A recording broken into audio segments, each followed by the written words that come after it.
Hello guys and welcome to the Plug Talk. Today let's talk about automotive batteries, and maybe sometimes you want to start up your car in the morning, then you go crank it.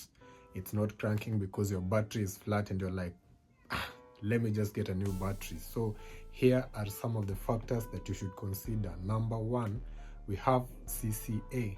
CCA means cold cranking amperes. Check, CCA is actually the amount of amperes that a battery can deliver for 30 seconds before it drops to 10.5 volts. Typically cars operate from 12 volts to 14 volts, so when the voltage drops down to 10.5 volts, then it's rendered not useful for the car and it cannot crank the car.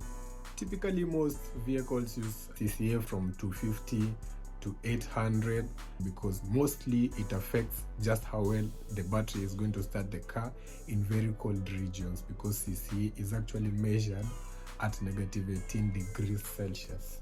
The number two factor is the reserve capacity, or RC, which actually from the word reserve you can see it's the ability of the battery to power onboard systems before it drops to 10.5 volts. The RC is important if the alternator breaks down and now you have to use your car without recharging the battery because the alternator is the charger. Or maybe you're somewhere just parking, listening to some music, so now the battery is going to be discharging at a certain rate, and if your RC is high, then the battery is going to charge everything that you're using on your car for some amount of time. And if the RC is big, then you're going to drive your car. If say the alternator is bad for some time, maybe you can take it to a mechanic to fix the alternator or something.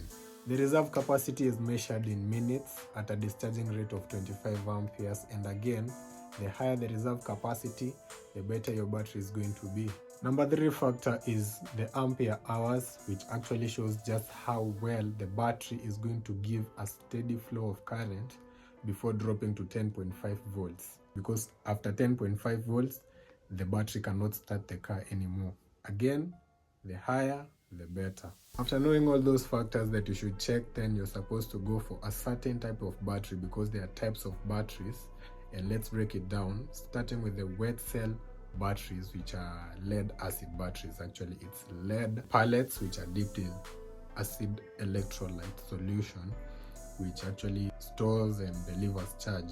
The main advantage of lead acid batteries is actually they are very cheap, they are reliable, and they are widely available. Check this, you have seen a chloride battery, everybody has seen it, and the only disadvantage is that the electrolyte solution needs a lot of maintenance. You have to keep on adding distilled water, and maybe you're just working, sometimes the electrolyte is going to vaporize and your battery is going to drop performance. Those are the two main bad things about the batteries, but they are okay. The second type of lead acid batteries is actually the sealed type ones. That means that they don't release any type of gas after any reaction into the atmosphere. And those are the most commonly type of batteries that you'll find in today's vehicles. If you're going for a replacement, say you want an Amaron, that's what you get. You get the sealed type of lead acid battery, and they are very efficient.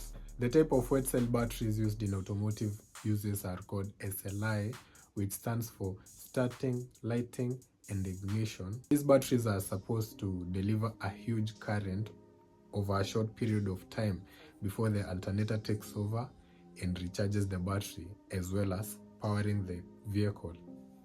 The SLIs should not be confused with the deep cycle batteries, because the deep cycle batteries are designed to deliver huge currents over long times, and they can withstand repeated cycles of charging and recharging, and they are mostly used in marine operations, or those ones that are used in solar lighting, because they are supposed to deliver current. Say if it's a solar one, it has spent the whole day charging, and then during the night it's going to power maybe streets, and then the battery has to supply a steady current for a long time.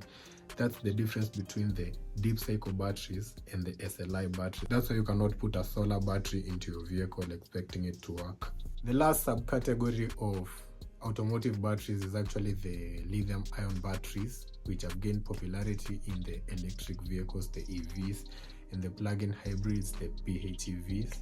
These batteries are very efficient because they have high power to weight ratio. You can just find some very little batteries powering a whole vehicle. And talking of efficiency, lithium ions have the lowest self-discharge rates. The next thing is that they are very eco-friendly because you can actually recycle lithium ion batteries.